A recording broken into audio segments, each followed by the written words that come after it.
ಆತ್ಮೀಯ ವಿದ್ಯಾರ್ಥಿಗಳೇ, ದ್ವಿತೀಯ PUC ಇತಿಹಾಸದ ಅಧ್ಯಾಯವಾರು ಪಾಠಗಳ ಪ್ರಶ್ನೋತ್ತರ ಸರಣಿಗೆ ನಿಮ್ಮೆಲ್ಲರಿಗೂ ಪ್ರೀತಿಪೂರ್ವಕವಾದ ಸ್ವಾಗತ. ಅಧ್ಯಾಯ 1 ಪೀಠಿಕೆ. ಈ ಭಾಗದಲ್ಲಿ ಬರುವ ಎಲ್ಲ ಪ್ರಶ್ನೋತ್ತರಗಳನ್ನು ನಾವೀಗ ನೋಡ್ತಾ ಬರೋಣ. ಒಂದು ಪದ ಅಥವಾ ಒಂದು ವಾಕ್ಯದಲ್ಲಿ ಉತ್ತರಿಸಿ. ಇಂಡಿಯಾ ಎಂಬ ಪದ ಯಾವ ಭಾಷೆಯಿಂದ ಬಂದಿದೆ ಎಂಬ ಪ್ರಶ್ನೆ ಗ್ರೀಕ್ ಭಾಷೆಯಿಂದ ಬಂದಿದೆ. ಪದ ಇಂಡೋಸ್. ಈ ಸಲ ಬಹು ಆಯ್ಕೆಯ ಪ್ರಶ್ನೆಗಳಿರೋದ್ರಿಂದ ಬಹುಶಃ ಕೇಳ್ಬೋದು ಗ್ರೀಕ್ ಭಾಷೆ ಯಾವ ಪದದಿಂದ ಬಂದಿದೆ ಅಂತ. ಆವಾಗ ಇಂಡೋಸ್ ಅನ್ನೋ ಪದ ಸರಿಯಾದ ಉತ್ತರ ಆಗತ್ತೆ. ಕೆಲವು ಪುಸ್ತಕಗಳಲ್ಲಿ ಗ್ರೀಕ್ ಭಾಷೆಯ ಬದಲಿಗೆ ಪರ್ಷಿಯನ್ ಭಾಷೆ ಅನ್ನೋ ಉಲ್ಲೇಖ ಕೂಡ ಇದೆ. ಆದರೆ ಸರಿಯಾದಂತಹ ಉತ್ತರ ಗ್ರೀಕ್ ಅನ್ನೋದು ನಿಮ್ಮ ಗಮನದಲ್ಲಿ ಇರಲಿ. ಪ್ರಾಚೀನ ಕರ್ನಾಟಕದ ಮೇರೆ ಉಲ್ಲೇಖಿಸುವ ಗ್ರಂಥ ಯಾವುದು? ಕವಿರಾಜ ಮಾರ್ಗ ಪ್ರಾಚೀನ ಕರ್ನಾಟಕದ ಮೇರೆ ಉಲ್ಲೇಖಿಸುವ ಗ್ರಂಥ. ನಾಣ್ಯಶಾಸ್ತ್ರ ಎಂದರೇನು? ನಾಣ್ಯಗಳ ಅಧ್ಯಯನವೇ ನಾಣ್ಯಶಾಸ್ತ್ರ. ಉತ್ಖನನ ಎಂದರೇನು? ಮೂಲಾಧಾರಗಳನ್ನು ಹೆಕ್ಕಿ ತೆಗೆಯಲು ನಡೆಸುವಂತಹ ಒಂದು ವೈಜ್ಞಾನಿಕ ಭೂ ಅಗೆತವನ್ನು ಉತ್ಖನನ ಅಂತ ಕರೀತಾರೆ. ಬುದ್ಧ ಚರಿತವನ್ನು ಬರೆದವರು ಯಾರು? ಅಶ್ವಘೋಷ ಬುದ್ಧ ಚರಿತವನ್ನು ಬರೀತಾನೆ. ಪ್ಲೀನಿಯ ಪ್ರಸಿದ್ಧ ಗ್ರಂಥ ಯಾವುದು? Natural historia. ಇದು ಪ್ಲೀನಿಯ ಪ್ರಸಿದ್ಧ ಗ್ರಂಥ. ಇವೆಲ್ಲವೂ 1 ಅಂಕದ ಪ್ರಶ್ನೆಗಳು. ಇದನ್ನೇ ಮಲ್ಟಿಪಲ್ ಚಾಯ್ಸಿಗೆ ಕೂಡ ಕೇಳ್ತಾರೆ. 2 ಅಂಕದ ಪ್ರಶ್ನೆಗಳ ಕಡೆಗೆ ಬಂದರೆ, ಭಾರತವನ್ನು ಪಶ್ಚಿಮದೊಂದಿಗೆ ಸಂಪರ್ಕಿಸುವ 2 ಕಣಿವೆಗಳನ್ನು ಹೆಸರಿಸಿ ಅಂತ ಇದೆ. ಬೋಲಾನ್ ಮತ್ತು ಖೈಬರ್ ಕಣಿವೆಗಳು ಅದಕ್ಕೆ ಸರಿಯಾದಂತಹ ಉತ್ತರ. ವಿಷ್ಣು ಪುರಾಣದ ಪ್ರಕಾರ ಭಾರತದ ವ್ಯಾಪ್ತಿ ಏನು? ವಿಷ್ಣು ಪುರಾಣ ಹೇಳುತ್ತೆ, ಉತ್ತರಂ ಯತ್ ಸಮುದ್ರಸ್ಯ ಹಿಮಾದ್ರಿಶ್ಚೈವ ದಕ್ಷಿಣಂ ವರ್ಷಂ ತದ್ ಭಾರತಂ ಅಂತ. ಅಂದರೆ ಸಮುದ್ರದಿಂದ ಉತ್ತರಕ್ಕೆ, ಹಿಮಾಲಯದಿಂದ ದಕ್ಷಿಣಕ್ಕೆ ಇರುವಂತಹ ಭೂಪ್ರದೇಶವೇ ಭಾರತ ಅಂತ ಹೇಳುತ್ತೆ ವಿಷ್ಣು ಪುರಾಣ. ಸಮುದ್ರದಿಂದ ಉತ್ತರಕ್ಕೆ, ಹಿಮಾಲಯದಿಂದ ಅಥವಾ ಹಿಮಾದ್ರಿಯಿಂದ ದಕ್ಷಿಣಕ್ಕೆ. ಭಾರತದ 2 ಹೆಸರುಗಳನ್ನು ಬರೆಯಿರಿ. ಭಾರತದ ಯಾವುದಾದ್ರೂ 2 ಹೆಸರು. ಹಿಂದೂಸ್ತಾನ ಅಂತ ಬರೀಬಹುದು, ಇಂಡಿಯಾ ಅಂತ ಬರೀಬಹುದು, ಭರತವರ್ಷ, ಭರತಖಂಡ, ಜಂಬೂದ್ವೀಪ, ಹೀಗೆ ಬೇರೆ ಬೇರೆ ಹೆಸರುಗಳನ್ನು ಉಲ್ಲೇಖಿಸಬಹುದು. ಭಾರತದ 2 ನೈಸರ್ಗಿಕ ಲಕ್ಷಣಗಳು. ಉತ್ತರದ ನದಿ ಬಯಲುಗಳಿದೆ, ಕರಾವಳಿ ತೀರ ಇದೆ, ದಕ್ಕನ್ ಪ್ರಸ್ಥಭೂಮಿ ಇದೆ, ಮರುಭೂಮಿ ಇದೆ, ಪರ್ವತಗಳನ್ನು ಬರೀಬಹುದು, ಹಿಮಾಲಯ ಪರ್ವತಗಳನ್ನು ಬರೀಬಹುದು. ಭಾರತದ ಯಾವುದಾದರೂ 2 ಪರ್ವತಗಳು, 3 ಮುಖ್ಯ ಪರ್ವತಗಳಿದ್ದಾವೆ ಭಾರತದಲ್ಲಿ, ವಿಂಧ್ಯ, ಅರಾವಳಿ ಮತ್ತು ಸಹ್ಯಾದ್ರಿ. ಈ 3 ನಾವು ಈ ಪ್ರಶ್ನೆಯ ಉತ್ತರವನ್ನಾಗಿ ಉಲ್ಲೇಖಿಸಬಹುದು. ಭಾರತದಲ್ಲಿ ಉದಯಿಸಿರುವ 2 ಧರ್ಮಗಳನ್ನು ಬರೆಯಿರಿ ಅಂತ ಹೇಳಿದ್ದಾರೆ. ಹಿಂದೂ, ಬೌದ್ಧ, ಜೈನ ಮತ್ತು ಸಿಖ್. ಈ 4 ಧರ್ಮಗಳು ಭಾರತದಲ್ಲಿ ಉಗಮವನ್ನು ಹೊಂದಿದೆ. ವಿಶ್ವ ಪರಂಪರೆಯ ಪಟ್ಟಿಯಲ್ಲಿರುವ ಭಾರತದ ಯಾವುದಾದರೂ 2 ಐತಿಹಾಸಿಕ ತಾಣಗಳು. 30ಕ್ಕಿಂತ ಹೆಚ್ಚು ತಾಣಗಳಿದ್ದಾವೆ. ಹಂಪಿ ಕರ್ನಾಟಕದ್ದು, ತಾಜ್ ಮಹಲ್ ವಿಶ್ವವಿಖ್ಯಾತವಾದದ್ದು, ಪಟದಕಲ್ಲು, ಅಜಂತ, ಎಲ್ಲೋರಾ, ಹೀಗೆ ಬೇರೆ ಬೇರೆ ಸ್ಥಳಗಳನ್ನು ಬರೀಬಹುದು. ಪ್ರಾಚೀನ ಭಾರತದ 2 ವಿಶ್ವವಿದ್ಯಾಲಯಗಳನ್ನು ಹೆಸರಿಸಿ. ತಕ್ಷಶಿಲೆ, ಕಂಚಿ, ನಳಂದ, ವಿಕ್ರಮಶಿಲಾ, ಹೀಗೆ ಬೇರೆ ಬೇರೆ ವಿಶ್ವವಿದ್ಯಾಲಯಗಳನ್ನು ನೀವು ಹೆಸರಿಸಬಹುದು. ಕವಿರಾಜ ಮಾರ್ಗದ ಪ್ರಕಾರ ಕರ್ನಾಟಕದ ವಿಸ್ತಾರ ಏನು ಅನ್ನುವ ಪ್ರಶ್ನೆ. ಕವಿರಾಜ ಮಾರ್ಗದ ಕವಿ ಶ್ರೀವಿಜಯ ಹೇಳ್ತಾನೆ, ಕಾವೇರಿಯಿಂದ ಗೋದಾವರಿಯವರೆಗೆ ಹರಡಿರುವ ನಾಡೇ ಕನ್ನಡ ನಾಡು ಅಂತ. ಇನ್ನಷ್ಟು ಸ್ಪಷ್ಟವಾಗಿ ಬರೀತೀರಿ ಅಂತಂದರೆ, ಉತ್ತರದಲ್ಲಿ ಗೋದಾವರಿ ನದಿಯಿಂದ ದಕ್ಷಿಣದಲ್ಲಿ ಕಾವೇರಿ ನದಿಯವರೆಗೆ ಹರಡಿರುವ ನಾಡೇ ಕನ್ನಡ ನಾಡು ಅಂತ ಬರೀಬೋದು. ಬಟ್ ಇಲ್ಲಿ ಮುಖ್ಯವಾದಂತಹ ಉತ್ತರದ ಅಂಶ ಏನು ಅಂತಂದರೆ, ಗೋದಾವರಿ ಮತ್ತು ಕಾವೇರಿ ಅಥವಾ ಕಾವೇರಿ ಮತ್ತು ಗೋದಾವರಿ ನದಿಗಳ ನಡುವಿನ ನಾಡು ಕನ್ನಡ ನಾಡು ಅನ್ನೋದು. ಕರ್ನಾಟಕವನ್ನಾಳಿದ 2 ರಾಜಮನೆತನಗಳನ್ನು ಹೆಸರಿಸಿ. ಕದಂಬ, ಗಂಗಾ, ಚಾಲುಕ್ಯ, ರಾಷ್ಟ್ರಕೂಟ, ಹೊಯ್ಸಳ, ಹೀಗೆ ಬೇರೆ ಬೇರೆ ರಾಜಮನೆತನಗಳು ಕರ್ನಾಟಕವನ್ನು ಆಳಿದಾವೆ. ಇಲ್ಲಿ ಬಾದಾಮಿ ಚಾಲುಕ್ಯರು, ರಾಷ್ಟ್ರಕೂಟರು, ವಿಜಯನಗರ ಸಾಮ್ರಾಜ್ಯ ಅಂತ ಇದೆ. ಕರ್ನಾಟಕದ 2 ಭೌಗೋಳಿಕ ಲಕ್ಷಣಗಳನ್ನು ತಿಳಿಸಿ. ಕರ್ನಾಟಕದಲ್ಲಿ ಕಡಲ ತೀರಗಳಿದ್ದಾವೆ. ಕಡಲ ತೀರಗಳು ಕರ್ನಾಟಕದ ಒಂದು ಭೌಗೋಳಿಕ ಲಕ್ಷಣವೂ ಹೌದು, ಭಾರತದ ಒಂದು ಭೌಗೋಳಿಕ ಲಕ್ಷಣವೂ ಹೌದು. ಪಶ್ಚಿಮ ಘಟ್ಟ ಅಥವಾ ಸಹ್ಯಾದ್ರಿ, ಮಲೆನಾಡು ಮತ್ತು ಬಯಲು ಸೀಮೆ ಈ ಭೌಗೋಳಿಕ ಲಕ್ಷಣಗಳನ್ನು ತಿಳಿಸಬಹುದು. ಆಧಾರವಿಲ್ಲದೆ ಇತಿಹಾಸವಿಲ್ಲ ಯಾಕೆ ಅನ್ನುವ ಒಂದು ಬಹಳ ಮಹತ್ವಪೂರ್ಣವಾದ ಪ್ರಶ್ನೆ. ಇತಿಹಾಸ ಅಂದರೆ ಏನು ಅನ್ನೋದನ್ನು ಮೊದಲು ಬರ್ಕೋಬೇಕು. ಇತಿಹಾಸ ಗತಕಾಲದ ಘಟನೆಗಳ, ಮಹತ್ವಪೂರ್ಣವಾದ ಘಟನೆಗಳ ವಿವಿಧ ಕಾಲಘಟ್ಟಗಳಲ್ಲಿನ ದಾಖಲೆ ಇತಿಹಾಸ. ಈ ಘಟನಾವಳಿಗಳನ್ನು ನಾವು ಪುನರಾವರ್ತನೆ ಮಾಡೋದಕ್ಕಾಗಲಿ ಅಥವಾ ಪುನರ್ ನಿರ್ಮಾಣ ಮಾಡುವುದಕ್ಕಾಗಲಿ ಸಾಧ್ಯ ಇಲ್ಲ. ಹಾಗಾಗಿ ಇತಿಹಾಸಕಾರನಿಗೆ ಇತಿಹಾಸ ರಚನೆಗೆ ಆಧಾರಗಳು ಬೇಕು. ಇತಿಹಾಸ ಮತ್ತು ಇತಿಹಾಸ ಪೂರ್ವ ಕಾಲಗಳ ನಡುವಿನ ವ್ಯತ್ಯಾಸವೇನು? ಇತಿಹಾಸ ಕಾಲ ಅಂತಂದರೆ ಲಿಖಿತ ದಾಖಲೆಗಳು ಲಭ್ಯವಿರುವಂತಹ ಕಾಲ. ಇತಿಹಾಸ ಪೂರ್ವ ಕಾಲ ಅಂತಂದರೆ ಅಲ್ಲಿ ಲಿಖಿತ ದಾಖಲೆಗಳು ನಮಗೆ ಲಭ್ಯ ಇರಲ್ಲ, ಪುರಾತತ್ವ ದಾಖಲೆಗಳು ಮಾತ್ರ ಲಭ್ಯ ಇರುತ್ತೆ. ಲಿಖಿತ ದಾಖಲೆಗಳು ಇದ್ದರೆ ಇತಿಹಾಸ ಕಾಲ, ಲಿಖಿತ ದಾಖಲೆಗಳು ಇಲ್ಲದಿದ್ದರೆ ಇತಿಹಾಸ ಪೂರ್ವ ಕಾಲ. ನಾಣ್ಯಗಳಿಂದ ಆಗುವ ಪ್ರಯೋಜನಗಳನ್ನು ಬರೆಯಿರಿ ಅಂತ ಇದೆ. ನಾಣ್ಯಗಳಿಂದ ರಾಜನ ಬಿರುದುಗಳನ್ನು ತಿಳ್ಕೋಬಹುದು, ಸಾಮ್ರಾಜ್ಯ ವಿಸ್ತಾರವನ್ನು ತಿಳ್ಕೋಬಹುದು, ಧಾರ್ಮಿಕ ಸ್ಥಿತಿಯನ್ನು ತಿಳ್ಕೋಬಹುದು, ಲೋಹ ವಿಜ್ಞಾನವನ್ನು ತಿಳ್ಕೋಬಹುದು, ಆರ್ಥಿಕ ಸ್ಥಿತಿಯನ್ನು ತಿಳ್ಕೋಬಹುದು, ಲಿಪಿಯನ್ನು ತಿಳ್ಕೋಬಹುದು. ಹೀಗೆ ಬೇರೆ ಬೇರೆ ಅಂಶಗಳನ್ನು ಬರೀಬಹುದು. ಇತಿಹಾಸ ರಚನೆಯಲ್ಲಿ ಶಿಲಾಶಾಸನಗಳು ಅತ್ಯಂತ ನಂಬಲರ್ಹ. ಯಾಕೆ ಅಂದರೆ ಅವು ಘಟನೆಗಳಿಗೆ ನೇರವಾಗಿ ಸಂಬಂಧಪಟ್ಟಿರುತ್ತೆ ಹಾಗೂ ಸಮಕಾಲೀನವಾಗಿರುತ್ತೆ. ಆ ಶಾಸನ ಯಾರನ್ನ ಉದ್ದೇಶಿಸಿ ಹೇಳುತ್ತೋ ಆ ಶಾಸನದ ರಚನೆಯ ಕಾಲ ಮತ್ತು ಆ ರಾಜನ ಕಾಲ ಒಂದೇ ಆಗಿರುತ್ತೆ. ಉದಾಹರಣೆಗೆ ರವಿಕೀರ್ತಿಯ ಐಹೊಳೆ ಶಾಸನ ಏನಿದೆ ಅದು ನೇರವಾಗಿ ಇಮ್ಮಡಿ ಪುಲಿಕೇಶಿಯ ದಿಗ್ವಿಜಯವನ್ನು ವರ್ಣಿಸುತ್ತೆ. ಹಾಗೂ ರವಿಕೀರ್ತಿ ಐಹೊಳೆ ಶಾಸನವನ್ನು ರಚಿಸಿದ ಕಾಲ ಹಾಗೂ ಇಮ್ಮಡಿ ಪುಲಿಕೇಶಿ ಅವರಿಬ್ಬರು ಒಂದೇ ಕಾಲದಲ್ಲಿ ಇದ್ದವರು.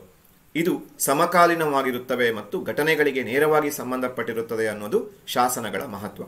ಪ್ರಾಕ್ತನ ಆಧಾರ ಅಥವಾ ಪುರಾತತ್ವ ಆಧಾರ ಎಂದರೇನು ಅಂತಂದರೆ ಪ್ರಾಚೀನ ಮಾನವನ ಜೀವನ ಮತ್ತು ಚಟುವಟಿಕೆಗಳ ಅವಶೇಷಗಳನ್ನೇ ನಾವು ಪ್ರಾಕ್ತನ ಆಧಾರ ಅಂತ ಕರಿತೀವಿ.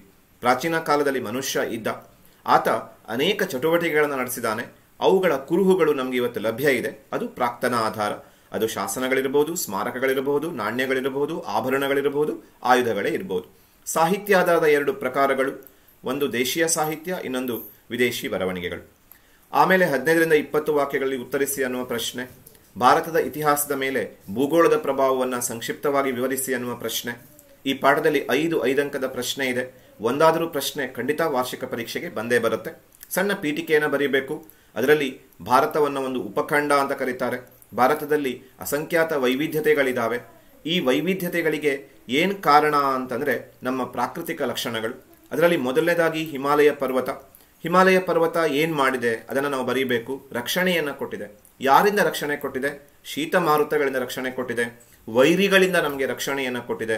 ಹಲವಾರು ನದಿಗಳ ಉಗಮ ಸ್ಥಳವಾಗಿದೆ, ಸಿಂಧು, ಗಂಗಾ, ಬ್ರಹ್ಮಪುತ್ರ. ಹೀಗೆ ಹಿಮಾಲಯ ಪರ್ವತ ನಮ್ಮ ಇತಿಹಾಸದ ಮೇಲೆ ಪ್ರಭಾವವನ್ನು ಬೀರಿದೆ. ಆಮೇಲೆ ಉತ್ತರದ ಬಯಲುಗಳು ಏನು ಮಾಡಿದೆ ಅಂತ. ಉತ್ತರದ ಬಯಲುಗಳು ಹಿಮಾಲಯದಿಂದ ಹುಟ್ಟುವಂತಹ ನದಿಗಳಿಂದ ನಿರ್ಮಾಣ ಆಗಿದೆ.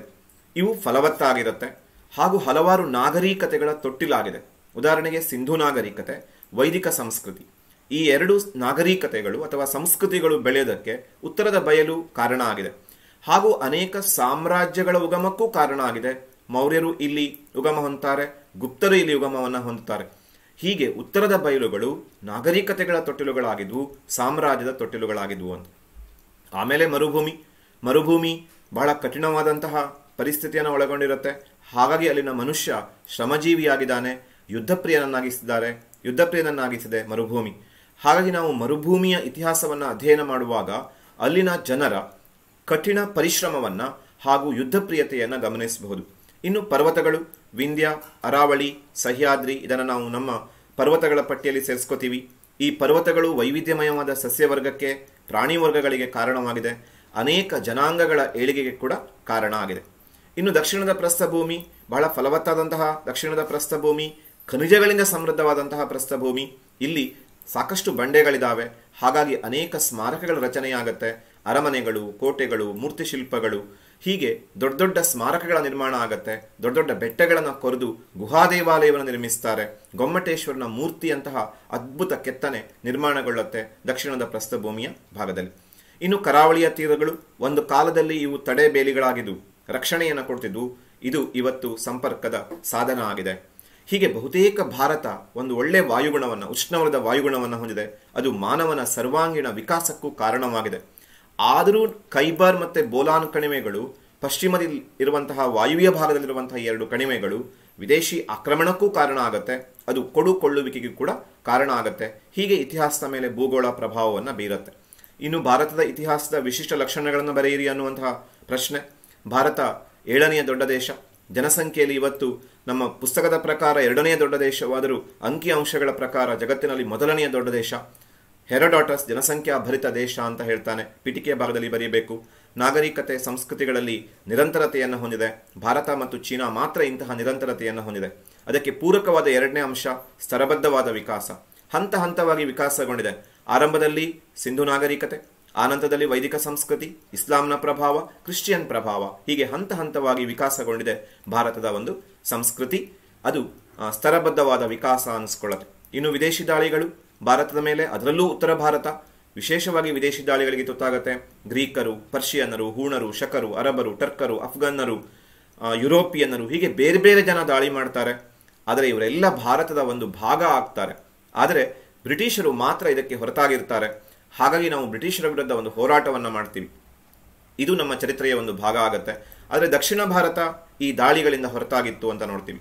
ಪ್ರಬಲವಾದ ಮತ್ತು ಸಹಿಷ್ಣುವಾದ ಹಿಂದೂ ಧರ್ಮ ಭಾರತದ ಇತಿಹಾಸದಲ್ಲಿ ಮತ್ತೊಂದು ವಿಶೇಷತೆ. ಭಾರತದಲ್ಲಿ ಅನೇಕ ಧರ್ಮಗಳು ಹುಟ್ಟಿದಾವೆ. ಹಿಂದೂ ಧರ್ಮ ಹುಟ್ಟಿದೆ, ಜೈನ ಧರ್ಮ ಹುಟ್ಟಿದೆ, ಬೌದ್ಧ ಧರ್ಮ ಹುಟ್ಟಿದೆ, ಇಸ್ಲಾಂ ಮತ್ತೆ ಕ್ರಿಶ್ಚಿಯನ್ ಧರ್ಮಗಳು ಬೇರೆ ಕಡೆಯಿಂದ ನಮ್ಮ ದೇಶಕ್ಕೆ ಬಂದಿದೆ. ಸಿಖ್ ಧರ್ಮ ಕೂಡ ನಮ್ಮ ದೇಶದಲ್ಲಿ ಹುಟ್ಟಿದೆ. 4 ಪ್ರಮುಖ ಧರ್ಮಗಳು, ಹಿಂದೂ, ಜೈನ, ಬೌದ್ಧ, ಸಿಖ್ ಧರ್ಮಗಳು ಭಾರತದಲ್ಲೇ ಉಗಮಿಸಿರುವಂಥದ್ದು. ಇಸ್ಲಾಂ ಮತ್ತು ಕ್ರಿಶ್ಚಿಯನ್ ಬೇರೆ ದೇಶಗಳಿಂದ ಬಂದಿರೋದು. ಇಷ್ಟೆಲ್ಲ ಧರ್ಮಗಳಿದ್ರು ನಾವು ಸಾಮರಸ್ಯದಿಂದಿದ್ದೀವಿ. ಯಾಕೆ ಅಂದರೆ ಸಹಿಷ್ಣುತೆ ಹಿಂದೂ ಧರ್ಮದಲ್ಲಿದೆ. ವಸುದೈವ ಕುಟುಂಬಕಂ, ವಿಶ್ವವೇ ಒಂದು ಕುಟುಂಬ ಎಂಬ ಭಾವ, ಹಾಗೂ ಸರ್ವೇ ಜನಾಃ ಸುಖಿನೋ ಭವಂತು ಎಂಬಂತಹ ವಿಚಾರ, ಎಲ್ಲರೂ ಸುಖವಾಗಿರಲಿ. ಇದು ಈ ಭಾರತದ ವಿಶೇಷ ಲಕ್ಷಣ, ಇತಿಹಾಸದ ವಿಶೇಷ ಲಕ್ಷಣ ಅಂತ ನೋಡ್ತೀವಿ. ಜಗತ್ತಿಗೆ ಕೊಡುಗೆಗಳು. ಭಾರತ ಅನೇಕ ಕ್ಷೇತ್ರಗಳಲ್ಲಿ ಅವಿಸ್ಮರಣೀಯ ಕೊಡುಗೆಯನ್ನು ನೀಡಿದೆ. ಹಂಪಿ, ಅಜಂತಾಗಳಂತಹ ವಿಶ್ವ ಪರಂಪರೆಯ ತಾಣಗಳನ್ನು ನಮ್ಮ ದೇಶ ಹೊಂದಿದೆ. ಜೊತೆಯಲ್ಲಿ ಚರಕ, ಸುಶ್ರುತ, ಪತಂಜಲಿ ಇವರು ಆಯುರ್ವೇದಕ್ಕೆ ಕೊಡುಗೆಯನ್ನು ಕೊಡ್ತಾರೆ. ಭರತನಾಟ್ಯ, ಕೂಚಿಪುಡಿ, ಮೋಹಿನಿ ಅಟ್ಟಂ, ಕಥಕ್ಕಳಿ, ಹೀಗೆ ಅನೇಕ ನೃತ್ಯ ಪ್ರಕಾರಗಳು, ಸಂಗೀತಗಳು ನಮ್ಮ ದೇಶದಲ್ಲಿದ್ದಾವೆ. ತಕ್ಷಶಿಲಾ, ನಳಂದ, ಕಾಶಿಯಂತಹ ವಿಶ್ವವಿದ್ಯಾಲಯಗಳಿದ್ದಾವೆ. ಪ್ರಪಂಚಕ್ಕೆ ಸೊನ್ನೆಯನ್ನು ಕೊಡುಗೆಯಾಗಿ ಕೊಟ್ಟ ದೇಶ ನಮ್ಮದು. ಹೀಗೆ ಜಗತ್ತಿಗೆ ಅಪಾರ ಕೊಡುಗೆಗಳನ್ನು ನಾವು ಈ ವರ್ಷದ ಇತಿಹಾಸದಲ್ಲಿ ಅಧ್ಯಯನ ಮಾಡ್ತೀವಿ. ವಿದೇಶಿಗರ ಆಕರ್ಷಣೆಯ ಕೇಂದ್ರವಾಗಿ ಭಾರತ ಫಲವತ್ತಾದ ಭೂಮಿಯನ್ನು ಹೊಂದಿದೆ, ಸಂಪತ್ತನ್ನು ಹೊಂದಿದೆ, ಕಡಲ ತೀರ ಇದೆ, ಸ್ಮಾರಕಗಳಿದ್ದಾವೆ, ಗಿರಿಧಾಮಗಳಿದ್ದಾವೆ. ಇವೆಲ್ಲವೂ ಕೂಡ ವಿದೇಶಿಗರನ್ನ ಆಕರ್ಷಿಸುವಂತೆ ಮಾಡಿದೆ ಅಂತ. ಕೊನೆಯಲ್ಲಿ ವಿವಿಧತೆಯಲ್ಲಿ ಏಕತೆ. ಭಾರತದಲ್ಲಿ ಭೌಗೋಳಿಕ ವೈವಿಧ್ಯತೆ ಇದೆ, ಭಾಷಾ ವೈವಿಧ್ಯತೆ ಇದೆ, ಜನಾಂಗೀಯ ವೈವಿಧ್ಯತೆ ಇದೆ, ಸಾಮಾಜಿಕ ವೈವಿಧ್ಯತೆ, ಧಾರ್ಮಿಕ, ಆರ್ಥಿಕ ವೈವಿಧ್ಯತೆ ಇದೆ. ಆದರೆ ಇವುಗಳ ನಡುವೆ ನಾವೆಲ್ಲರೂ ಭೌಗೋಳಿಕ ಏಕತೆಯನ್ನು ಹೊಂದಿದ್ದೀವಿ, ಏಕರೀತಿಯ ಆಡಳಿತವನ್ನು ಹೊಂದಿದ್ದೀವಿ. ಸಂವಿಧಾನದ ಆಶಯ ಈ ಏಕತೆಗೆ ಪೂರಕವಾಗಿದೆ. ಇವೆಲ್ಲವನ್ನ ನಾವು ಭಾರತದ ಇತಿಹಾಸದ ವಿಶಿಷ್ಟ ಲಕ್ಷಣಗಳಲ್ಲಿ ನೋಡ್ತೀವಿ. ವೈವಿಧ್ಯತೆಯಲ್ಲಿ ಏಕತೆ ಭಾರತದ ಪ್ರಮುಖ ಲಕ್ಷಣ ವಿವರಿಸಿ ಅಂತ. ಭಾರತದ ವಿಶೇಷತೆನೇ ವಿವಿಧತೆಯಲ್ಲಿ ಏಕತೆ. ಬಾಳು ಬಾಳಗೊಡು ಎಂಬಂತಹ ವಿಶೇಷ ತತ್ವವನ್ನು ಹೊಂದಿರೋದು ನಮ್ಮ ದೇಶ. ಹಾಗಾದರೆ ವೈವಿಧ್ಯತೆ ಎಲ್ಲೆಲ್ಲಿದೆ? ಭೌಗೋಳಿಕ ವೈವಿಧ್ಯತೆ ನಮ್ಮ ದೇಶದಲ್ಲಿದೆ. ನಮ್ಮ ದೇಶದಲ್ಲಿ ಅತ್ಯಂತ ತಂಪಾದ ಪ್ರದೇಶ ಸಿಯಾಚಿನ್ ಇದೆ, ಅತ್ಯಂತ ಉಷ್ಣವಾದ ಥಾರ್ ಮರುಭೂಮಿ ಇದೆ, ಹಿಮಾಲಯದಂತಹ ಹಿಮಾಚ್ಛಾದಿತ ಪ್ರದೇಶ ಇದೆ, ಕಡಲ ತೀರ ಇದೆ, ಪ್ರಸ್ಥಭೂಮಿ ಇದೆ, ಬಯಲಿದೆ, ವೈವಿಧ್ಯಮಯವಾದ ಸಸ್ಯ ಇದೆ. ಇವೆಲ್ಲವೂ ಭೌಗೋಳಿಕ ವೈವಿಧ್ಯತೆ. ಭಾಷಾ ವೈವಿಧ್ಯತೆ ನಮ್ಮ ದೇಶದಲ್ಲಿದೆ. 1600ಕ್ಕಿಂತ ಹೆಚ್ಚು ಭಾಷೆಗಳಿದ್ದಾವೆ. ಆಡು ಭಾಷೆಗಳಿಗಂತೂ ಲೆಕ್ಕನೇ ಇಲ್ಲ.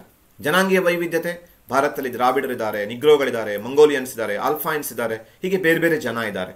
ಸಾಮಾಜಿಕ ವೈವಿಧ್ಯತೆ, ವಿಭಕ್ತ ಕುಟುಂಬ ಇದೆ ನಮ್ಮ ದೇಶದಲ್ಲಿ, ಅವಿಭಕ್ತ ಕುಟುಂಬ ಇದೆ, ಮಾತೃಪ್ರಧಾನ ಇದೆ, ಪಿತೃಪ್ರಧಾನ ಕುಟುಂಬ ವ್ಯವಸ್ಥೆ ಇದೆ, ಏಕಪತ್ನಿತ್ವ ಇದೆ, ಬಹುಪತ್ನಿತ್ವ ಇದೆ, ಸಸ್ಯಾಹಾರ ಇದೆ, ಮಾಂಸಾಹಾರ ಇದೆ, ಉಡುಪಿನಲ್ಲಿ ವ್ಯತ್ಯಾಸ ಇದೆ. ಇವೆಲ್ಲವೂ ಸಾಮಾಜಿಕ ವೈವಿಧ್ಯತೆ. ಧರ್ಮದಲ್ಲಿ ಅತ್ಯಂತ ಪ್ರಮುಖವಾದ ವೈವಿಧ್ಯತೆ ನೋಡ್ತೀವಿ. ಪ್ರಪಂಚದ ಪ್ರಮುಖ ಧರ್ಮಗಳು ಹಿಂದೂ, ಜೈನ, ಬೌದ್ಧ, ಸಿಖ್ ಧರ್ಮಗಳು ಭಾರತದಲ್ಲೇ ಹುಟ್ಟಿವೆ. ಇಸ್ಲಾಂ ಧರ್ಮದ ಆಚರಣೆ ಇದೆ ನಮ್ಮ ದೇಶದಲ್ಲಿ, ಕ್ರಿಶ್ಚಿಯನ್ ಧರ್ಮದ ಆಚರಣೆ ಇದೆ. ಆದರೆ ಅವುಗಳ ನಡುವೆ ಒಂದು ಸಾಮರಸ್ಯ ಇದೆ. ಅದನ್ನೇ ಧಾರ್ಮಿಕ ವೈವಿಧ್ಯತೆಯಲ್ಲಿ ನೋಡ್ತೀವಿ. ಆರ್ಥಿಕ ವೈವಿಧ್ಯತೆ, ಭಾರತದಲ್ಲಿ ಸಿರಿತನವೂ ಇದೆ, ಭಾರತದಲ್ಲಿ ಬಡತನವೂ ಇದೆ, ಮುಂದುವರೆದ ಪ್ರದೇಶಗಳು ಇದ್ದಾವೆ, ಕೊಳೆಗೇರಿಗಳು ಇದ್ದಾವೆ. ಹೀಗೆ ಆರ್ಥಿಕ ವೈವಿಧ್ಯತೆ ಇದೆ. ಇವುಗಳ ನಡುವೆ ಏಕತೆಯ ಶಕ್ತಿಗಳಿದ್ದಾವೆ. ಭೌಗೋಳಿಕ ಏಕತೆ, ಉತ್ತರದಲ್ಲಿರುವಂತಹ ಹಿಮಾಲಯ ಪರ್ವತ, ದಕ್ಷಿಣದಲ್ಲಿರುವ ಹಿಂದೂ ಮಹಾಸಾಗರ ನಮಗೊಂದು ಭೌಗೋಳಿಕವಾದ ಐಕ್ಯತೆಯನ್ನು ತಂದುಕೊಟ್ಟಿದೆ. ಇನ್ನು ಆಡಳಿತಾತ್ಮಕ ಏಕತೆ, ಭಾರತೀಯರು ಚಾಣಕ್ಯನ ಅರ್ಥಶಾಸ್ತ್ರವನ್ನು ಆಧರಿಸಿದ ಆಡಳಿತವನ್ನು ನೀಡಿದರು. ಅದರಲ್ಲಿ ವಿಶೇಷವಾಗಿ ಮೌರ್ಯರು, ಗುಪ್ತರು, ರಾಷ್ಟ್ರಕೂಟರು, ಮೊಘಲರು ಇವರೆಲ್ಲ ಒಂದೇ ರೀತಿ ಆಡಳಿತವನ್ನು ಕೊಟ್ಟು ಭಾರತಕ್ಕೊಂದು ಆಡಳಿತಾತ್ಮಕ ಏಕತೆಯನ್ನು ತಂದುಕೊಟ್ರು. ಇನ್ನು ಏಕರೂಪದ ಶಿಕ್ಷಣ ಮತ್ತು ಸಾಹಿತ್ಯ, ನಮ್ಮ ದೇಶದಲ್ಲಿ ರಾಮಾಯಣ, ಮಹಾಭಾರತ, ಭಗವದ್ಗೀತೆಗಳಂತಹ ಸಾಹಿತ್ಯ ಭಾರತೀಯರನ್ನು ಒಟ್ಟುಗೂಡಿಸಿದೆ. ಆರಂಭದಲ್ಲಿ ಸಂಸ್ಕೃತ ಭಾಷೆ ನಮ್ಮನ್ನು ಒಂದುಗೂಡಿಸಿತ್ತು. ಆನಂತರ ಆ ಸಂಸ್ಕೃತದ ಜೊತೆಯಲ್ಲಿ ಪಾಲಿ, ಪ್ರಾಕೃತ ಭಾಷೆಗಳು ನಮ್ಮನ್ನು ಪ್ರಭಾವಿಸಿದವು. ಆ ನಂತರದಲ್ಲಿ ಪರ್ಷಿಯನ್ ಭಾಷೆ, ಇಂಗ್ಲಿಷ್ ಭಾಷೆಗಳು ಕೂಡ ನಮ್ಮ ದೇಶದಲ್ಲಿ ಏಕತೆಯನ್ನು ತರೋದಕ್ಕೆ ಕಾರಣ ಆಯಿತು. ಇಂಗ್ಲಿಷ್ ಭಾಷೆ ಸಂಪರ್ಕದ ಭಾಷೆ ಆಯಿತು ಅಂತ ನೋಡ್ತೀವಿ. ಏಕರೀತಿಯ ಶಿಕ್ಷಣ ಮತ್ತು ಸಾಹಿತ್ಯ ನಮ್ಮನ್ನು ಒಟ್ಟುಗೂಡಿಸಿತು. ಧಾರ್ಮಿಕ ಮತ್ತು ಸಾಮಾಜಿಕ ಆಚರಣೆಗಳು ನಮ್ಮ ನಡುವಿನ ಭಿನ್ನತೆಯನ್ನು ಕಡಿಮೆ ಮಾಡಿದೆ. ಆಹಾರದಲ್ಲಿ, ಉಡುಪುಗಳ ನಡುವಿನ ವೈವಿಧ್ಯತೆ ಸಾಕಷ್ಟು ಕಡಿಮೆ ಆಗಿದೆ ಅಂತ ನಾವು ಹೇಳ್ಬೋದು. ಇನ್ನು ಅನೇಕ ಸಾಮಾಜಿಕ ಸಮಾರಂಭಗಳು, ಉದಾಹರಣೆ ಮದುವೆ ಇರ್ಬೋದು ಅಥವಾ ಬೇರೆ ಬೇರೆ ಸಾಮಾಜಿಕ ಧಾರ್ಮಿಕ ಸಮಾರಂಭಗಳಿರ್ಬೋದು, ಅವು ನಮ್ಮಲ್ಲಿ ಏಕತೆಯನ್ನು ಬೆಸೆದಿದ್ದಾವೆ. ಸಹ ಭೋಜನ ವ್ಯವಸ್ಥೆ ನಮ್ಮಲ್ಲಿ ಬಂದಿದೆ. ಅಂತರ್ಜಾತೀಯ ವಿವಾಹ ನಮ್ಮನ್ನು ಒಟ್ಟುಗೂಡಿಸಿದೆ. ಇನ್ನು ಇತ್ತೀಚಿನ ಬದಲಾವಣೆ, ವಿಶೇಷವಾಗಿ ನಮ್ಮ ಸಂವಿಧಾನ, ಸರ್ಕಾರದ ನೀತಿ, ಜಾಗತೀಕರಣ, ಉದಾರೀಕರಣ ಇವೆಲ್ಲವುಗಳು ಕೂಡ ಏಕತೆಗೆ ಪೂರಕವಾಗಿದೆ. ಹೀಗೆ ಭಾರತ ವಿವಿಧತೆಯಲ್ಲಿ ಏಕತೆಯನ್ನು ಹೊಂದಿದೆ ಅಂತ. 4ನೆಯ ಪ್ರಶ್ನೆ, ಭಾರತದ ಇತಿಹಾಸ ರಚನೆಯಲ್ಲಿ ವಿದೇಶಿ ಬರಹಗಾರರ ಕೊಡುಗೆಗಳನ್ನು ಬರೆಯಿರಿ. ನಮ್ಮ ದೇಶಕ್ಕೆ ಬೇರೆ ಬೇರೆ ಕಾರಣಗಳಿಂದ ವಿದೇಶಿಗರು ಬರ್ತಾರೆ. ರಾಯಭಾರಿಗಳಾಗಿ ಬರ್ತಾರೆ, ಪ್ರವಾಸಿಗರಾಗಿ ಬರ್ತಾರೆ, ವ್ಯಾಪಾರಿಗಳಾಗಿ ಬರ್ತಾರೆ. ಅವರು ತಮ್ಮ ಅನುಭವವನ್ನು ಬರಹಗಳ ರೂಪದಲ್ಲಿ ನೀಡಿದ್ದಾರೆ. ಅದನ್ನೇ ನಾವು ವಿದೇಶಿ ಬರವಣಿಗೆ ಅಂತ ಹೇಳ್ತೀವಿ. ಅವುಗಳಲ್ಲಿ ಪ್ರಮುಖವಾಗಿ ಮೆಗಾಸ್ತನೀಸ್, ಆತ ಗ್ರೀಕ್ ರಾಯಭಾರಿ, ಚಂದ್ರಗುಪ್ತ ಮೌರ್ಯನ ಆಸ್ಥಾನಕ್ಕೆ ಬಂದಂತಹ ರಾಯಭಾರಿ. ಇಂಡಿಕಾ ಕೃತಿಯನ್ನು ಬರೆದಿದ್ದಾನೆ. ಆ ಕೃತಿಯಲ್ಲಿ ನಮಗೆ ಮೌರ್ಯರ ಬಗ್ಗೆ ಸಾಕಷ್ಟು ಮಾಹಿತಿ ಸಿಗತ್ತೆ. ಇನ್ನು ಟಾಲೆಮಿ ತನ್ನ ಜಿಯಾಗ್ರಫಿ ಕೃತಿಯಲ್ಲಿ ಭಾರತದ ವ್ಯಾಪಾರದ ಬಗ್ಗೆ ಬರೀತಾನೆ. ಅನಾಮಧೇಯ ಗ್ರೀಕ್ ಲೇಖಕ ತನ್ನ ದಿ ಪೆರಿಪ್ಲಸ್ ಆಫ್ ದಿ ಎರಿತ್ರಿಯನ್ ಸೀದಲ್ಲಿ ಭಾರತದ ಕಡಲ ತೀರದ ನಗರಗಳು, ರಾಜರು, ಅಲ್ಲಿಯ ಉತ್ಪಾದನೆ ಇವುಗಳ ಬಗ್ಗೆ ಮಾಹಿತಿ ನೀಡುತ್ತಾನೆ. ಇನ್ನು ಪ್ಲೀನಿ ರೋಮ್ನ ಇತಿಹಾಸಕಾರ ಅವನು. ಆತ ತನ್ನ ನ್ಯಾಚುರಲ್ ಹಿಸ್ಟೋರಿಯಾ ಕೃತಿಯಲ್ಲಿ ಭಾರತ ಮತ್ತು ರೋಮ್ ನಡುವಿನ ಸಂಬಂಧವನ್ನು ಎಳೆ ಎಳೆಯಾಗಿ ವಿವರಿಸ್ತಾನೆ. ಇನ್ನು ನಮ್ಮ ದೇಶಕ್ಕೆ ಬಂದಂತಹ 3 ಚೀನಾ ಪ್ರವಾಸಿಗರು, ಅದರಲ್ಲಿ ಮೊದಲನೆಯವನಾದ ಪಾಹಿಯಾನ್. ಆತ ಬೌದ್ಧ ಧರ್ಮದ ಅಧ್ಯಯನಕ್ಕಾಗಿ ನಮ್ಮ ದೇಶಕ್ಕೆ ಬರ್ತಾನೆ. ಗೋಕೋಕಿ ಎಂಬ ಕೃತಿಯನ್ನು ಬರೀತಾನೆ.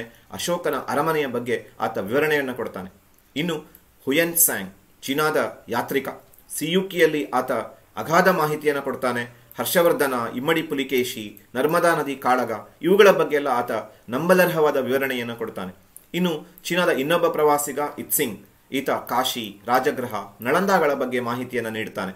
ಇನ್ನು ಇಸ್ಲಾಂ ಬರಹಗಾರರು, ಅದರಲ್ಲಿ ಫಿರ್ದೋಶಿ ಶಹನಾಮವನ್ನು ಬರೀತಾನೆ, ಬಾಬರ್ ನಾಮವನ್ನು ಬರೀತಾನೆ, ಜಹಾಂಗೀರ್ ನಾಮವನ್ನು ಬರೀತಾನೆ, ಅಬುಲ್ ಫಜಲ್ ಅಕ್ಬರ್ ನಾಮ, ಐನಿ ಅಕ್ಬರಿಯನ್ನು ಬರೀತಾನೆ. ಇವೆಲ್ಲ ಆ ಕಾಲದ ಇಸ್ಲಾಂ ಆಳ್ವಿಕೆಯ ಬಗ್ಗೆ ತಿಳ್ಕೊಳ್ಳೋದಕ್ಕೆ ಸಹಾಯ ಮಾಡುತ್ತೆ. ಇನ್ನು ಸುಲೇಮಾನ್, ಅಮೋಘ ವರ್ಷನ ಆಸ್ಥಾನಕ್ಕೆ ಬಂದ ಸುಲೇಮಾನ್, ಆಮೇಲೆ ಅಲ್ಬೆರುನಿ ಹಾಗೂ ಇಬನ್ ಬಟೂಟರಂತಹ ಬರಹಗಾರರು ಭಾರತದ ಬಗ್ಗೆ ಮಾಹಿತಿಯನ್ನು ಕೊಡ್ತಾರೆ.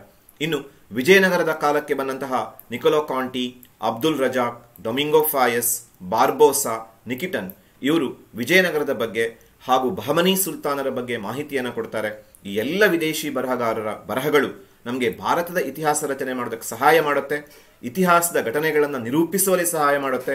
ಅನೇಕ ಗೊಂದಲಗಳನ್ನು ನಿವಾರಿಸುವಲ್ಲಿ ಸಹಾಯ ಮಾಡುತ್ತೆ. ಅದರಲ್ಲೂ ವಿಶೇಷವಾಗಿ ಈ ನರ್ಮದಾ ನದಿ ಕಾಳಗದ ವಿಜಯದ ವಿಷಯ, ಯಾರು ಗೆದ್ದರು ಅನ್ನೋದ್ರ ಬಗ್ಗೆ ಒಂದಿಷ್ಟು ಗೊಂದಲಗಳಿದ್ದು. ಐಹೊಳೆ ಶಾಸನದಲ್ಲಿ ರವಿಕೀರ್ತಿ ಹೇಳ್ತಾನೆ ಇಮ್ಮಡಿ ಪುಲಿಕೇಶಿ ಗೆದ್ದ ಅಂತ.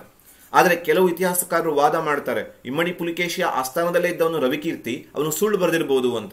ಆದರೆ ಸಿಯುಕಿಯಲ್ಲಿ ಹುಯೆನ್ ಸ್ಯಾಂಗ್ ಈ ವಿಷಯವನ್ನ ಪ್ರಸ್ತಾಪ ಮಾಡ್ತಾನೆ, ಇಮ್ಮಡಿ ಪುಲಿಕೇಶಿ ಗೆದ್ದ ಅನ್ನೋದನ್ನ ಹೇಳ್ತಾನೆ.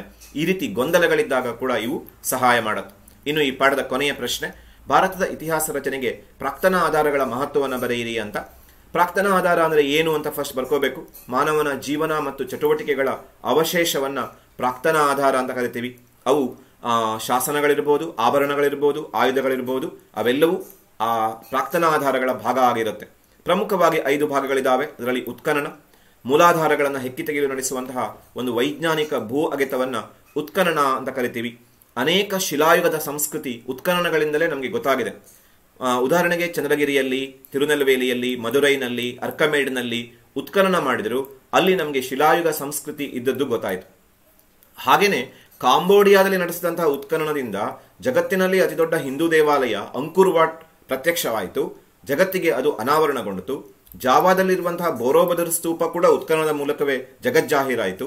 ಇನ್ನು ನಮ್ಮ ದೇಶದ ತಕ್ಷಶಿಲಾ, ಗಯಾ, ಹಂಪಿ ಮೊದಲಾದ ಕಡೆ ನಡೆಸಿದ ಉತ್ಖನನಗಳು ಅಂದಿನ ಸಾಮಾಜಿಕ ಸ್ಥಿತಿ, ಆರ್ಥಿಕ ಸ್ಥಿತಿ, ಶೈಕ್ಷಣಿಕ ವಿಚಾರಗಳನ್ನು ತಿಳಿಸಿದವು. ಹಾಗೆಯೇ ನಾವು ಈ ಉತ್ಖನನಗಳಿಂದ ಏನು ಪಳೆಯುಳಿಕೆಗಳು ಸಿಗತ್ತೆ ಅವುಗಳನ್ನು ಕಾರ್ಬನ್ 14 ಮತ್ತು ಪೊಟ್ಯಾಷಿಯಂ ವಿಧಾನಗಳ ಮೂಲಕ ಕಾಲನಿರ್ಣಯ ಮಾಡಿ ಕಾಲವನ್ನು ನಿಖರವಾಗಿ ತಿಳ್ಕೊಳ್ಳೋದಕ್ಕೆ ಕೂಡ ಸಹಾಯ ಆಯಿತು. ಇನ್ನು ಸ್ಮಾರಕಗಳು, ಐತಿಹಾಸಿಕ ಮಹತ್ವವುಳ್ಳ ಕಟ್ಟಡಗಳಿಗೆ ಸ್ಮಾರಕ ಅಂತ ಕರೀತಾರೆ. ಉದಾಹರಣೆಗೆ ಅದು ಕೋಟೆಗಳಿರಬಹುದು, ಅರಮನೆಗಳಿರಬಹುದು, ಗುಹೆಗಳಿರಬಹುದು, ಅಥವಾ ಬಸದಿಗಳಿರಬಹುದು. ಅವೆಲ್ಲವನ್ನ ನಾವು ಸ್ಮಾರಕ ಅಂತ ಪರಿಗಣಿಸ್ತೀವಿ. ಈ ಸ್ಮಾರಕಗಳು ನಮಗೆ ಭಾರತದ ಸಾಂಸ್ಕೃತಿಕ ಇತಿಹಾಸವನ್ನು ತಿಳ್ಕೊಳ್ಳೋದಕ್ಕೆ ತುಂಬಾನೇ ಸಹಾಯ ಮಾಡುತ್ತೆ. ಇನ್ನು ನಾಣ್ಯಗಳ ಅಧ್ಯಯನ ನಾಣ್ಯಶಾಸ್ತ್ರ ಅಂತ ಕರಿತೀವಿ. ನಾಣ್ಯಗಳು ಅನೇಕ ವಿಷಯಗಳನ್ನು ನಮಗೆ ತಿಳಿಸ್ಕೊಡತ್ತೆ. ಕಾಲವನ್ನು ತಿಳಿಸ್ಕೊಡತ್ತೆ, ರಾಜವಂಶದ ಬಗ್ಗೆ ಮಾಹಿತಿ ತಿಳಿಸ್ಕೊಡತ್ತೆ, ಆರ್ಥಿಕ ಸ್ಥಿತಿ, ಧರ್ಮ, ಲಿಪಿ, ಲೋಹ ವಿಜ್ಞಾನ, ರಾಜನ ಬಿರುದಾವಳಿಗಳು, ವ್ಯಾಪಾರ ಸಂಪರ್ಕ ಇವೆಲ್ಲವನ್ನು ತಿಳ್ಕೊಳ್ಳೋದಕ್ಕೆ ಸಹಾಯ ಮಾಡುತ್ತೆ. ಸಿಂಧು ನಾಗರಿಕತೆಯ ಮುದ್ರೆಗಳು ಸುಮೇರಿಯನ್ ನಾಗರಿಕತೆಯ ಮುದ್ರೆಗಳೊಂದಿಗೆ ಹೋಲಿಕೆ ಇರೋದ್ರಿಂದ ಮತ್ತು ಅಲ್ಲಿ ಲಭ್ಯವಾಗಿರೋದ್ರಿಂದ ಭಾರತದ ಸಿಂಧು ನಾಗರಿಕತೆ ಸುಮೇರಿಯನ್ ನಾಗರಿಕತೆಯ ಸಮಕಾಲೀನವಾಗಿದ್ದು ಎಂಬ ವಿಷಯ ಈ ನಾಣ್ಯಗಳಿಂದ ಮುದ್ರೆಗಳಿಂದ ಗೊತ್ತಾಗುತ್ತೆ. ಇನ್ನು ಗುಪ್ತ, ಶಾತವಾಹನ, ಯಾದವ, ವಿಜಯನಗರ ಇವುಗಳ ಬಗ್ಗೆ ತಿಳ್ಕೊಳ್ಳೋದಕ್ಕೆ ನಮಗೆ ನಾಣ್ಯಗಳೇ ಪ್ರಮುಖ ಆಧಾರಗಳಾಗಿರುತ್ತೆ. ಇನ್ನು ವರ್ಣಚಿತ್ರಗಳು ಇವು ನಮಗೆ ಸಾಮಾಜಿಕ ಸ್ಥಿತಿ, ಧಾರ್ಮಿಕ ಸ್ಥಿತಿ, ಸಾಂಸ್ಕೃತಿಕ ಸ್ಥಿತಿಯನ್ನು ತಿಳಿಸ್ಕೊಡುತ್ತೆ. ಉದಾಹರಣೆಗೆ ಅಜಂತಾದಲ್ಲಿರುವಂತಹ ಚಿತ್ರಗಳು, ಲೇಪಾಕ್ಷಿದಲ್ಲಿರುವಂತಹ ಚಿತ್ರಗಳು ಸಾರ್ವಜನಿಕ ಸಮಾರಂಭಗಳ ಬಗ್ಗೆ, ವೇಷಭೂಷಣಗಳ ಬಗ್ಗೆ, ಅಂದಿನ ಮದುವೆಯಂತಹ ವಿಶೇಷ ಸಮಾರಂಭಗಳ ಬಗ್ಗೆ, ಕೇಶವಿನ್ಯಾಸಗಳ ಬಗ್ಗೆ, ನರ್ತನಗಳ ಬಗ್ಗೆ ಕೂಡ ಇವು ಮಾಹಿತಿಯನ್ನು ನೀಡುತ್ತೆ. ಕೆಲವೊಮ್ಮೆ ಐತಿಹಾಸಿಕ ಘಟನೆಗಳನ್ನು ನಿರೂಪಿಸುತ್ತೆ. ಬಹಳ ಉತ್ತಮ ಉದಾಹರಣೆ ಅಂದರೆ ಅಜಂತಾದ ಗುಹೆಯಲ್ಲಿ 2ನೇ ಪುಲಿಕೇಶಿ 2ನೇ ಖುಸ್ರುವಿನ ರಾಯಭಾರಿಯನ್ನು ಸ್ವಾಗತಿಸ್ತಾ ಇರುವಂತಹ ಚಿತ್ರ ಇದೆ. ಅದು ಆ ರಾಯಭಾರ ಸಂಬಂಧವನ್ನು ನಮಗೆ ಹೇಳ್ಕೊಡುತ್ತೆ. ಇನ್ನು ಕೊನೆಯದಾಗಿ ಶಾಸನಗಳು ಅತ್ಯಂತ ನಂಬಲರ್ಹ ಆಧಾರ. 75,000ಕ್ಕಿಂತ ಹೆಚ್ಚು ಶಾಸನಗಳು ನಮ್ಮ ದೇಶದಲ್ಲಿ ಸಿಕ್ಕಿದ್ದಾವೆ. ಅಶೋಕನ ಶಾಸನಗಳೇ ಅತ್ಯಂತ ಪ್ರಾಚೀನವಾದಂತಹ ಶಾಸನಗಳು. ಇವು ಅತ್ಯಂತ ನಂಬಲರ್ಹ, ಯಾಕೆಂದರೆ ಸಮಕಾಲೀನವಾಗಿರುತ್ತೆ, ಘಟನೆಗಳಿಗೆ ನೇರವಾಗಿ ಸಂಬಂಧಪಟ್ಟಿರುತ್ತೆ. ಶಾಸನಗಳ ಅಧ್ಯಯನವನ್ನು ಶಾಸನ ಅಂತ ಕರಿತೀವಿ. ಕೆಲವು ಶಾಸನಗಳನ್ನು ಉದಾಹರಣೆಯಾಗಿ ಕೊಡಬೇಕು. ಅದರಲ್ಲಿ ಸಮುದ್ರಗುಪ್ತನ ಅಲಹಾಬಾದ್ ಸ್ತಂಭ ಶಾಸನ, ಹರಿಶೇಣ ಇದನ್ನ ಬರಿತಾನೆ.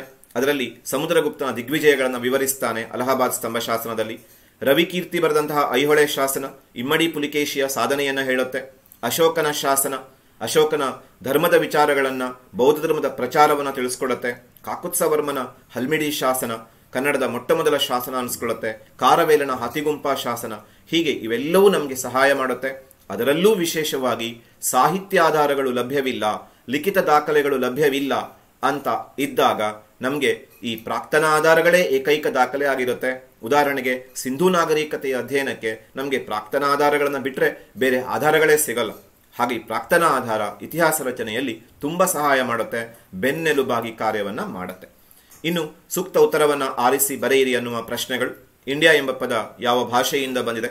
ಕಳೆದ ವರ್ಷದಿಂದ ಪರಿಚಯ ಮಾಡಲಾಗ್ತಾ ಇದೆ. ಸೂಕ್ತ ಉತ್ತರವನ್ನು ಆರಿಸಿ ಬರೆಯಿರಿ ಅನ್ನುವ ಪ್ರಶ್ನೆ. ಇಲ್ಲಿ ಆಪ್ಷನ್ ಆಗಿ ಅರೇಬಿಕ್, ಗ್ರೀಕ್, ಇಂಗ್ಲಿಷ್, ಪರ್ಷಿಯನ್ ಅಂತ ಕೊಟ್ಟಿದ್ದಾರೆ. ಗ್ರೀಕ್ ಭಾಷೆಯಿಂದ ಬಂದಿರೋದು. ಪ್ರಾಚೀನ ಕರ್ನಾಟಕದ ಮೇರೆ ಉಲ್ಲೇಖಿಸುವ ಗ್ರಂಥ ರಾಮಾಯಣ, ಮಹಾಭಾರತ, ಕವಿರಾಜ ಮಾರ್ಗ, ರಾಜತರಂಗಿಣಿ ಅಂತ ಇದೆ. ಕರ್ನಾಟಕದ ಮೇರೆಯನ್ನ ಉಲ್ಲೇಖಿಸುವ ಪ್ರಾಚೀನ ಗ್ರಂಥ ಕವಿರಾಜ ಮಾರ್ಗ. ಆದರೆ ಕರ್ನಾಟಕದ ಉಲ್ಲೇಖವಿರುವ ಪ್ರಾಚೀನ ಗ್ರಂಥ ಮೇರೆ ಅನ್ನುವ ಶಬ್ದವನ್ನು ತೆಗೆದ್ರೆ ಆಗ ಮಹಾಭಾರತ ಇದಕ್ಕೆ ಸರಿಯಾದ ಉತ್ತರ ಆಗುತ್ತೆ. ನಾಣ್ಯಶಾಸ್ತ್ರ ಅಂದರೆ ಏನು?